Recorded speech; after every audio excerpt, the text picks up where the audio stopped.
Record. Okay, we are good to go. Hi, hello, good evening. I love to ask for Q&A questions.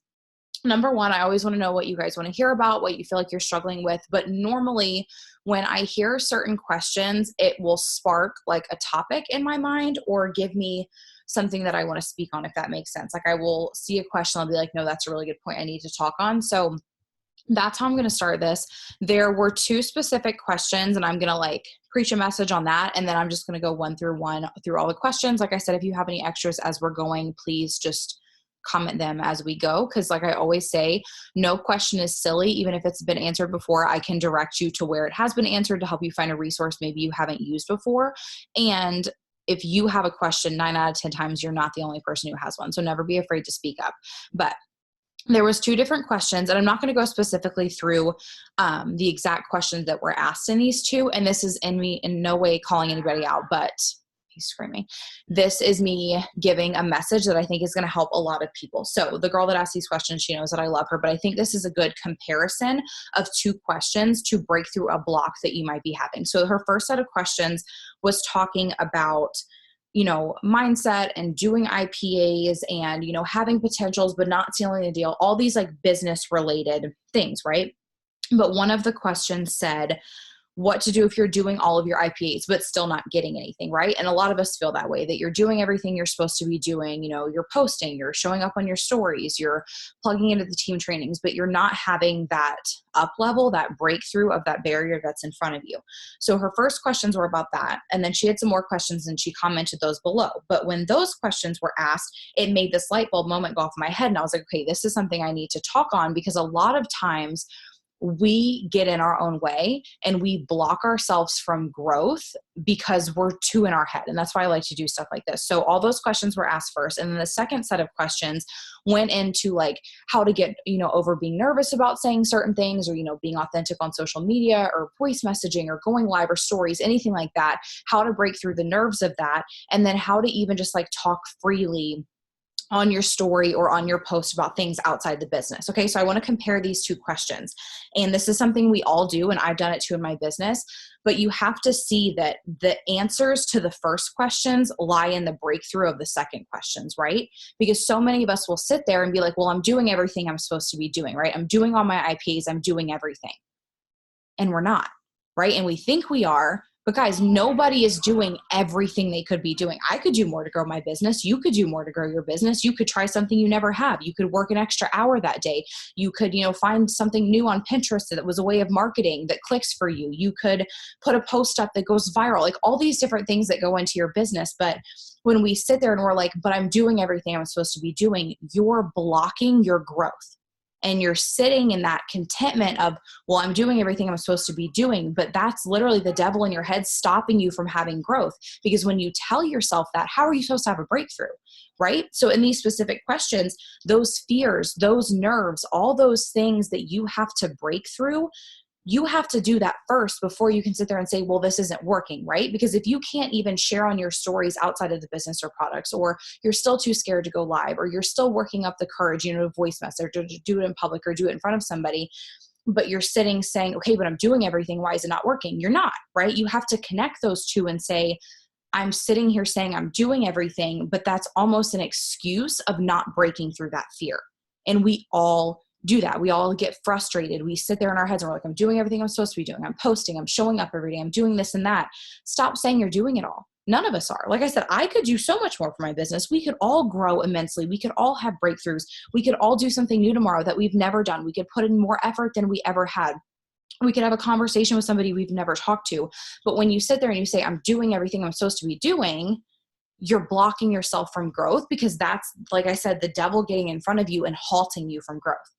And letting you sit in that frustration, letting you sit in that contentment of, well, I showed up and I did my IPAs, so why do I not have an enrollment, right? It's more than that. You have to do the things that scare you, right? If voice memoing scares you, you have to voice message. If talking to somebody new that day when they ask you about the opportunity scares you, you have to do it, right? If you're only sharing the business and products in your stories, nobody's going to connect with you, which won't lead to enrollment. So there's all these different factors.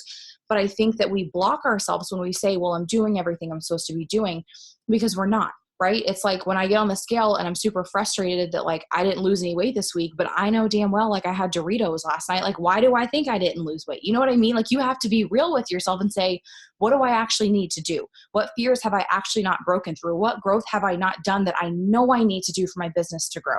What have I not opened up about? What have I not shared? It's those barriers that you're so afraid of that literally hold the breakthrough in your business, right? That is where your success is contained. But when you sit there in that I'm doing everything I'm supposed to be doing mentality, you're blocking it. And then it's really hard to have that up level, because the hardest thing about this business is that you're in charge of it, right? That the hardest thing, like being our own bosses is great, but it's also so difficult because you have to look in the mirror. Ooh, oh, somebody just went 4K. Connor, if you're on here, congratulations. I don't know if she is. I know Jenna, she just got excited. Oh, I lost my train of thought there. What was I talking about? I just totally lost it. Oh no. What was I saying? What's like a word I was just saying? Somebody gave me something that I was talking about because I lost it completely. I was talking about breakthrough. We can be doing more. I feel like I was going somewhere else. Doing the things you're afraid of. You're in charge of your business. Okay, let me go into this tangent. This might not be connected to what I was saying, but this is what I want to talk about. Oh, being your own boss. That's it. So when you're in charge of your business, like, it's a blessing because you have control of it. You get to do things you love that fulfill you, that you're passionate about. But also, if you don't get really good at calling yourself out on your own crap and learning how to have breakthroughs and growth on your own, your business isn't going to go anywhere. So that's where it's difficult owning your own business, because you don't have somebody sitting, at your house every day saying, well, you need to do this and you need to break through this fear and you need to go live and you need to talk about that one thing that you still have not talked about that that a woman on your timeline needs to hear about. It's all those things. You have to be the person that pushes yourself to do it, because nobody else will. And that's why we talk a lot about, like, you can sit on every training, you can watch every video, you can get on every Zoom, but unless you actually apply it and put growth with it, it doesn't matter what we preach every Sunday and Wednesday. It doesn't matter how many times I say this. If you cannot take that responsibility and take control of your business, that's why I always say you have to have that mirror check. You have to ask yourself and be real and say, okay, today, instead of saying I'm doing everything I can be doing and being frustrated as to why I'm not growing, ask yourself, what's one thing I'm not doing, right? Flip that on yourself and say, what's that one thing I know I've needed to do and I haven't done, right? What's that one thing that I keep pushing off because I don't want to, but I know that that's what they're telling me to do, right? So flip that and ask yourself that instead. And I want to take that into one thing quickly, and then I'll get to the questions. But taking control of your business is so huge. And this is the way that I look at it. You have to be the person that you need if you expect people to join your business, right? You have to obtain a level of confidence even before you've hit the success that you want, even before you're where you want to be. And that's why we always say, like, if you want to promote to a rank, let's say you want to be a 12K, how is a 12K leader going to show up every day? How is a 4K leader going to show up every day? Even before you have a team, right? You have to embody that to be given that. You have to show that you can handle that to be given that. So I think in a lot of areas, sometimes we don't step up enough, right? We don't use the resources that we have enough. We don't grow enough. We don't, try to work on our own confidence enough to be the person that you have to be if you want people to be attracted into your business. And it can be as silly as like product questions, right? Or questions, that a promoter's asking you. If you've been in the business for over a month, you have to start taking the reins, right? You have to start acting as that upline, that your upline acted to when you first started. And I feel so passionate about this. And one of the questions in here that I'll get to was, like, what's one thing that like you would have changed about your journey and Thrive? And a lot of people, I think, that know my story would say that like a really hard thing for me in this business is that I don't have an upline. But I don't regret that whatsoever, because I'm the leader that I am and I have the success that I have because nothing was handed to me. I had to figure it all out, like the team page and the chats and the trainings and everything. I had a couple leaders with me in the beginning that collaborated with me, but I was literally walking into unknown territory, and it was scary and it was crazy. And I was nervous because I was embodying this whole new way of marketing that I didn't understand. but I figured it out because I had to, right? Because I needed to. If you need this financial income, if you need these promotions, if you need this bonus, if you need this business to work, you have to step up and have that up level, even when you have no idea what you're doing. Guys, I had literally no idea. When I went 200K, I was like, I don't even remember.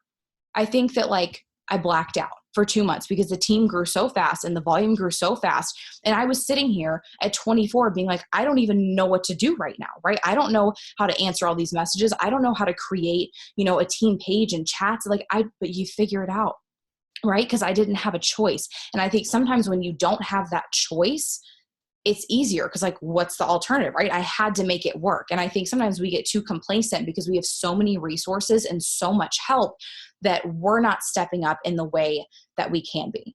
The person that enrolled me left the business. So I don't have like an upline that helps me or works with me or does anything like that. Like, it's us. Hi, hello, it's me and you guys, and that's all that we have. Like we do have higher ups, like way up, that obviously are like super sweet. Like we have Moria in our upline and Leslie and great people, but I don't have a direct upline. Like I have done everything just with us as a team. So I think sometimes we have so many resources that it is enabling you. Right. And so I want you to ask yourself this week, like, what are the areas that I need to step up in? Like, what questions can I answer on my own? If I expect somebody to come to me and have confidence in joining my business or signing up as a customer, who do I need to embody this week? What confidence do I need to step forward with? What do I need to grow in to be able to show up at that level? And when you show up at that level, that's when you're given that level. And that's when the success starts to come in. So that was longer than I expected. I'm going to get into the questions now. Like I said, as you are listening to me, comment in there. And then once I'm finished with these, I'll go back to those, but I can't read them right now because then I won't be able to pay attention. Okay, I had a question on self-development and like how to do self-development. And I know, especially with people that are newer to this industry or to this team, like it's kind of confusing. Like, what do you mean I need to grow myself? But we have a ton of resources in the team page on self-development, books, podcasts, audibles, videos on YouTube, inspirational stuff like that. But also the number one thing I say about self-development is don't try to embody somebody else's routine. Do what works for you. Like if you are not a reader, listen to an audiobook. If you are stressing yourself out trying to make a schedule with something and it's not working for you, do what works for you. Like when I was working full time, I would literally listen to like YouTube videos when I was in the shower or when I was driving to work or when I was doing these things because I didn't have an hour to sit down and read and journal and do gratitude. Like find what works for you. I love my morning routine. I sit every morning by myself for like an hour. I do my gratitude. I do my devos. I do my Bible study. I read my book. Like it's a big part of my routine because this is my full-time job. So that's obviously a responsibility of mine is to grow myself because I have to show up for you guys. But my biggest tip is just to find what works for you, find authors that you like, find videos that you like. Don't think that you have to like a certain book or a certain author or a certain podcast just because somebody else does. Find what works for you and what you feel fulfilled with. Okay, somebody else also asked, how do I keep posting stuff? If you're struggling with content to post or like showing up consistently, search posting in the team page. I did a Zoom where I went through like all the different areas of how I develop content. Also the Zoom that Shay did on Wednesday about like content creation and planning your content, that was really, really good. And I think sparked a light bulb moment, a lot of us with like the different ways that we want to start showing up and posting, but consistency is the most important thing. Like you cannot just put your 3-step on your story in the morning and like put a Pinterest post up on your page and think that like it's going to grow a business. You have to embody your life and who you are in your daily routine and show up and serve value, and you have to stay consistent. But that posting Zoom really does help with that. Okay, what do we have?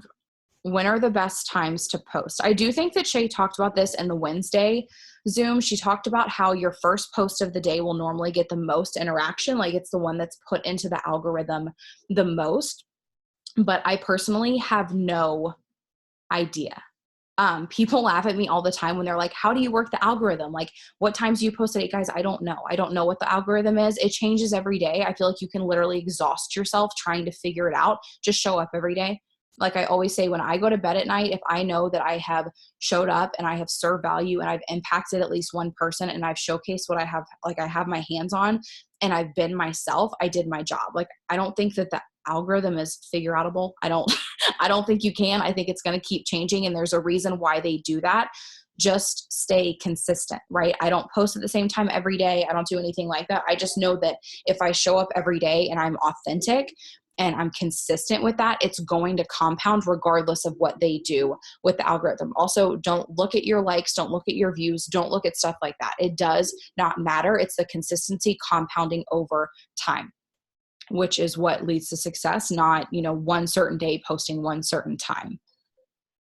Okay. This was a really good question. A lot of you guys hearted this. You had leadership questions. So if you have any more of that, comment in here. Cause like I was just talking about, we had to figure this out just as we grew, and figure out what worked for us. But Brielle asked, tips on organizing your downline after you get people through their VIP stage, like not wanting to be overwhelmed with too many chats, not wanting it to consume your life and stuff like that. And that's why, I did share before, like, we had to figure this all out at the beginning because we did promote to 200K really fast, which was a blessing. But then we had a sales team that big and I had no idea what to do with everybody. And I was literally like exhausted. Like I was in my messenger all day long. And I realized it was probably like after a month where I was like, am I even working my business? I was like, I don't think I'm working my business. I think like literally I'm just being a leader because I was so consumed with making sure that everybody was being helped and everybody's questions were being asked. And I still do that, but you have to implement layered leadership and understand that as a leader, your job is not just to answer your downline's questions and to be in a chat all day long or to be talking to them all day long. A responsibility as a leader is that you have to lead from the front and you have to work your business. So how do you balance all that? For me personally, the way that I have my chats organized works very well for me. And it's just kind of what we've always done from the beginning. We obviously, for those of you guys who are in them, we have like a 40K chat, a 12K chat, a 4K chat. All of those chats are muted all day long. Mute your chats. Do not keep your chats on. It's going to give you a hernia. You're going to want to throw your phone. You have to learn how to stay organized and time block your schedule. And I do that by muting my chats. So if it's an emergency, you guys know to at me and then I'll get on my phone because then it will ding me. But besides that, I check it only when I'm sitting down to do a round of IPAs or I'm working. So I think that having ranked chats is really helpful. And then outside of that, I have my IPA chat for the month. And then I have one chat for all of my girls that have come in probably within like the past 6 to 8 months forward. Just as they come in, I add them in there and then they can add in the people that they sign and that's it. So it's just like the ranked chats. And then I have an IPA chat. Whoever wanted to be in that one was in that one. And then I have, I never know how to fix this when this happens. Hold on. How do you unshare somebody's screen? Hold, please. Olivia Taylor, can you unshare your screen for me? I don't know how to do it. Hold on. Are we good? We're good. Okay. So those chats work best for me. And you have to implement the layered leadership to understand that you cannot help everybody. It is not duplicatable for you to be at everybody's beck and call 24/7, because then that's what you're duplicating to your downline. So then when you sign somebody and they start enrolling people and they're constantly answering people, they're going to burn out just like you're burning out. How is that going to duplicate a successful organization, right? You have to understand that you don't have to answer every single question. That's why there are chats, so that the person that is checking the IPA chat right then or checking the team chat right then, and they know the answer to the question, they're going to answer for you, right? Let people have the freedom to chat amongst themselves, to answer each other's questions. And like I said, if somebody needs me, they will at me. And I know that I can answer, but it's just more about giving people and instilling that confidence that people can figure it out on their own, right? And other people can help you to answer the question. So everybody in my chats knows that. Like if you know the answer to something, answer it. People step up all the time and do that. If I'm the one checking it and I can answer it, then I do. But you cannot spend your whole day in Messenger. You need to time block it with what works for you, and really guide people through that VIP stage so that once they're through that, they're confident. They know how to have conversations. They know what videos they need to tag people in. They know how to find answers to questions. That's why I do that so intensely in the first 2 weeks so that it's duplicatable after that and they know what to do, right? So if you need to hear somebody say it, I will say it to you. You are not a bad leader if you do not answer everybody's questions in 2 seconds. You are not a bad leader if you need to stay out of your messenger for a couple hours during the day. You are not a bad leader if you need time for yourself and your family and working your own business outside of that, right? that is healthy. You have to set boundaries, and you have to know that the most important thing for you to do is how you show up and work your business, not how quickly you answer a message in the chat. So create boundaries with that, or it will literally drive you bonkers. I went bonkers. I don't want anybody else to go bonkers. So that's why we have team chats. Like I said, keep them muted, set boundaries, answer them when you can. And when it comes to customers, obviously you can't like hand your customers off to somebody else.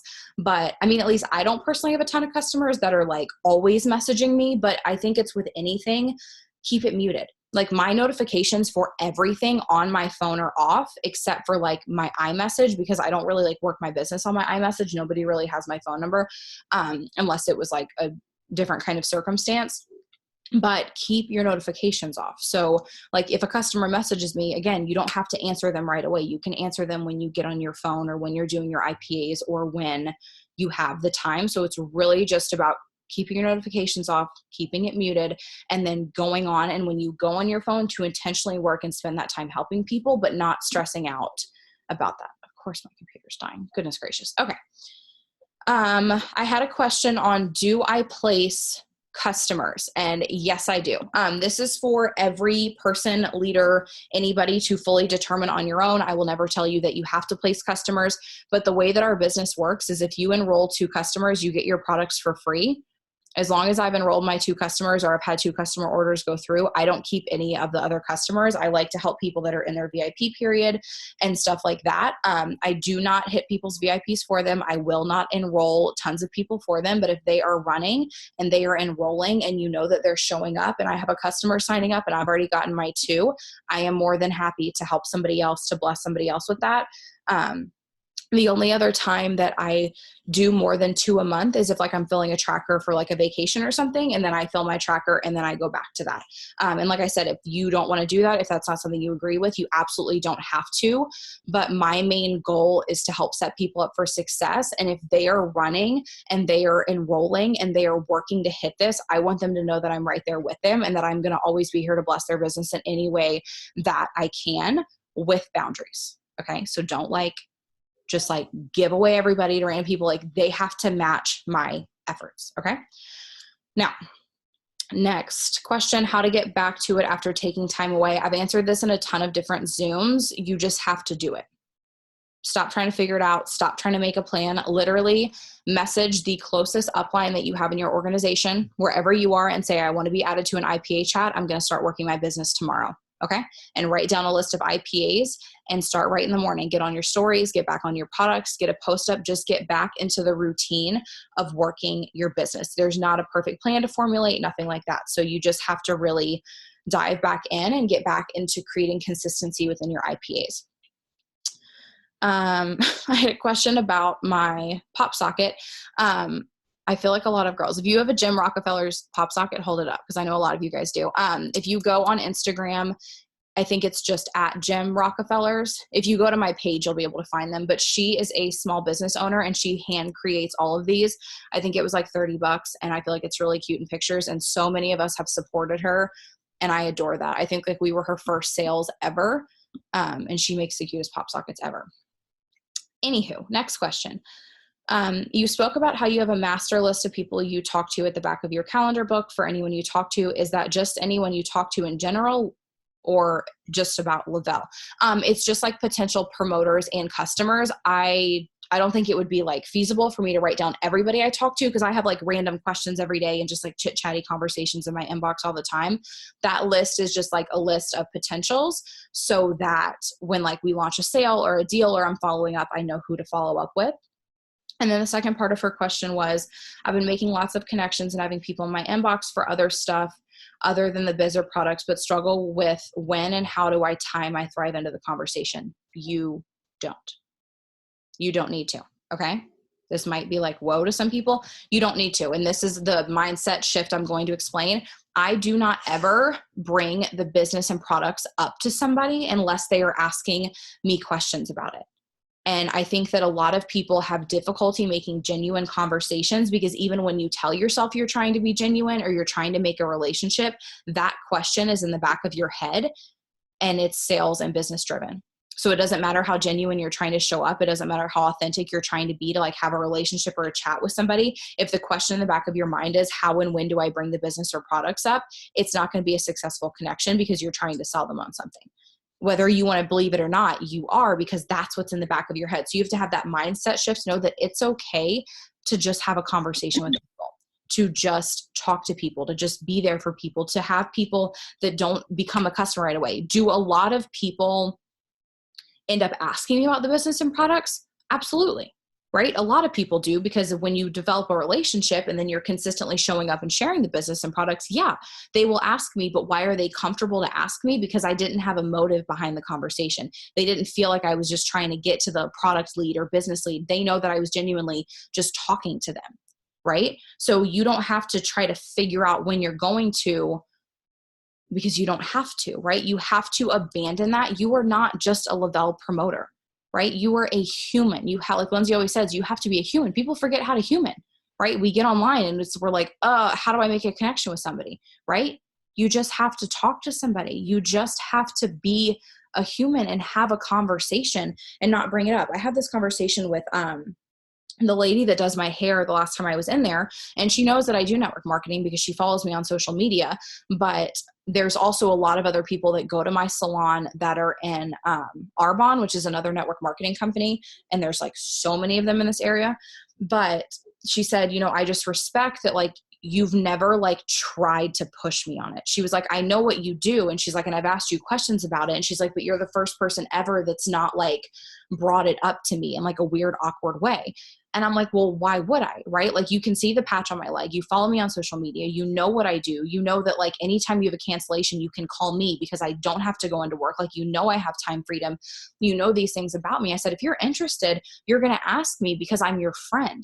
Right? I'm like, not because I'm trying to sell you on something. And she was like, I just respect that so much about you, because I feel like people try to be authentic and they try to be genuine, but still in their mind, it's like this underlying motive that's always there, where like you think that no matter what you're doing or who you're talking to, it's like a Thrive billboards in the back of your mind. You're like, crap, how am I going to bring it up? How am I going to say it? Like, are they going to ask me? And I need you to just like throw it out the window. And I said this to her, and I'm like, how weird would it be if somebody that like worked at Bank of America came down in your chair and tried to like sell you on a credit card? Like, how weird would that be, right? If they were like, hey, if you wanted to like sign up for a new credit card, you'd be like, what? Like, why would you ask me that? Right? So think about that mindset behind it, that you just need to be yourself. And if you can leave that motive behind, they will come to you. That's when they start to organically and genuinely ask you, is when you don't go into it with that motive. My laptop is going to die. How long do we have? Okay. Oh, we're almost done. I'm going to try to get through these. Okay, so there was a question about people like being really interested but not having the money to sign up, and like how do you encourage them to take the leap?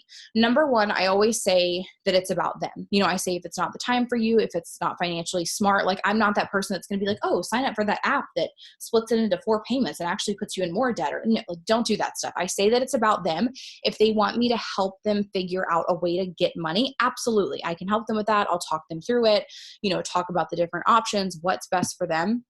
But I always meet people where they're at and know what they need. I will have like mindset talks with them where if they're like, like I had a girl that came into my inbox the other day. She's been talking to me for forever. And she's like, I really want to spend the $200 to sign up. And she's like, but I'm too afraid to risk that this close to Christmas. I'm afraid of not making it back. And I voice messaged her back and I said, okay, bear with me. I said, I'm going to flip the script on you really quick. And I want you to have this mindset change. I said, if it's not the time for you and you don't want to spend that $200 on this before Christmas, that's totally fine. But I said, what's the alternative? I said, is there anything else that you're going to do from now until Christmas that's going to build you extra income? I'm like, is your job going to give you a raise? Or are you going to, get a magical check in the mail? Like, is something going to happen that's going to get you to a better place? And she was like, no. And I'm like, okay, so that's the mindset I want you to have, that you know that this is an opportunity and you stop focusing on losing the 200 or the 400 or whatever starter pack you're buying, and begin to look at that as an investment and what that's going to turn into. Because I think some people get blocked at the, oh, I'm spending money, and they don't see what comes after that. They don't see or remember why they're doing it or what it could build. And I said that, I was like, imagine if you got in and hit your VIPs, like, are you going to get $800 from somewhere else? Like, is your job going to give that to you? Or are you going to have a raise? Something like that. And she was like, no. So I go between those two of meeting them where they're at, saying whenever it's right for you, like, I will not push you. I will not be that person in your inbox all the time, but also I will be real and logical, and I will have those mindset talks and be the mentor for them before they've even signed up. Because I would have that talk with any one of you guys, right? If you had a money mindset issue or something, I would say that to you. So I have no issue saying that to a potential, but that's kind of how I handle it. Meet them where they're at, respect them where they're at. If it's not their time, that's totally fine, but also be open to having that conversation of what's blocking them, why they're scared of it, what their financial status is, what's going to make it better, all those different things. So it's really just about having that full conversation. Outside of social media, have you branched out ever to your community? If so, has that worked for you? No, I don't leave my house. I do have a lot of old school thrivers, like people that have been in for like ever since the company started, that do live like in the Oklahoma City area and will do locals and stuff. I've spoken at a local. I think those are great to go to. If you have one near you, go to it. It's great to see. Paul shows up with them all the time, but it's just not who I am. Like, I don't want to get a booth at a fair. I don't even make eye contact when I get groceries. Like, I do this for a reason. And it's because this is what I'm good at. This is where I'm comfortable.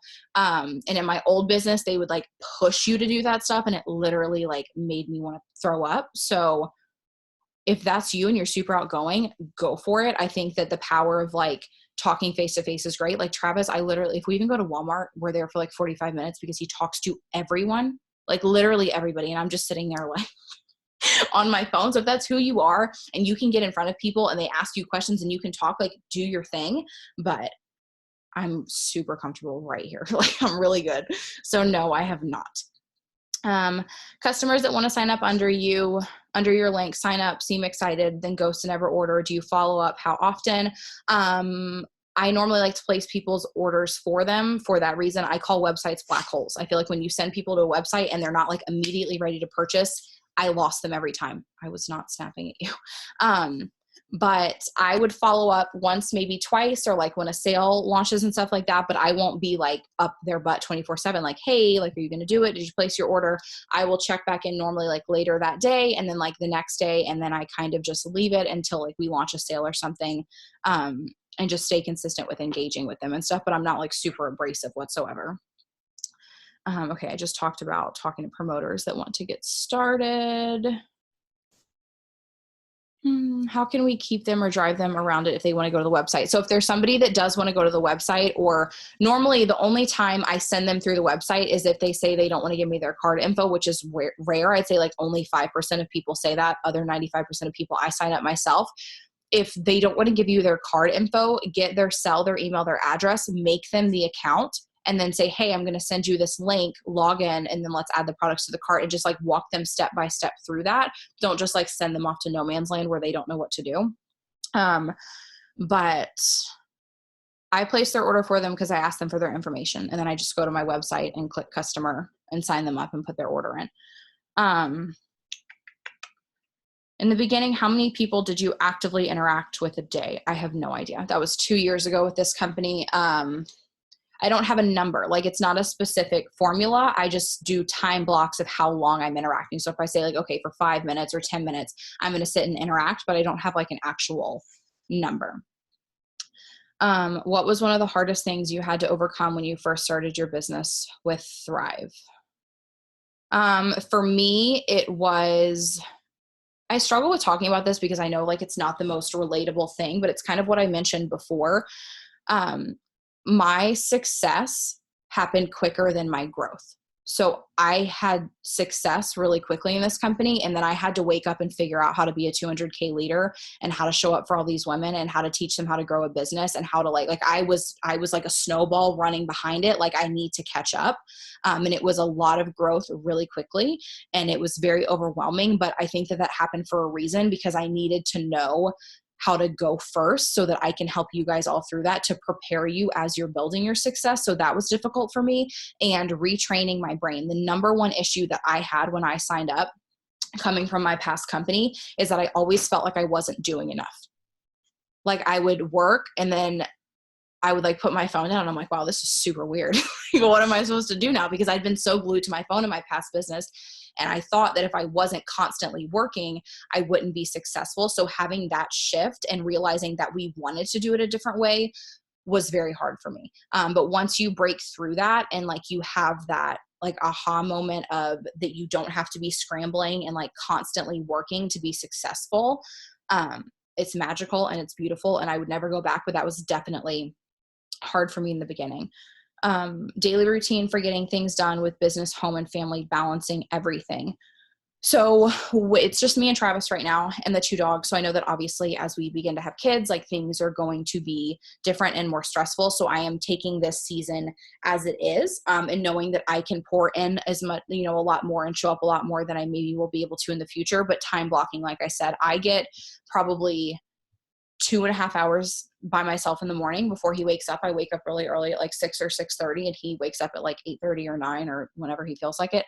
So I do my work then. And then like I time block it throughout the day whenever I'm not with him. So like if he's like, oh, hey, I'm going to run to Lowe's and do this, or I'm going to go hang out with my dad, or like whenever he goes, I plug in, if that makes sense. So that's my biggest tip is just when you have those moments of silence, or you have those moments where somebody's going to do something, or your kid finally falls asleep, or, me, I do my most work in my car. Like I will drive to the post office, but I won't leave the post office for like 20 minutes. I'll sit in the post office parking lot and work. And he's like, why'd you take so long? And I'm like, oh, I don't know.